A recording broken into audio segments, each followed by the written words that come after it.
अनुगोल करड़ा खमण गाँव में अघटन घटना निज दुकान में थिबा पेट्रोल ले पोड़ी जाइछन्ति जड़े युवक तांकर 70% पोड़ी जाइछि। गुरुतर अवस्था प्रथमे खमार डाक्तरखाना एवं परे अनुगोल मेडिकल चिकित्सा भर्ती करा जाइछि। गुरुतर आहत 20 वर्षीय बनोज साहू से गाँव में एक दुकान देइथिले किंतु केउ कारण को नहीं एभली घटना घटी ताहा स्पष्ट होई नाही।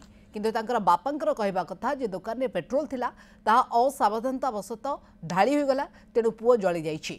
ए घटनार तदंत पुलिस करुछि। रेंगाली थाना पुलिस ए घटनार दायित्व नैछन्ति। गुरुतर को कटक नेबा पई परामर्श दैछन्ति डाक्टर।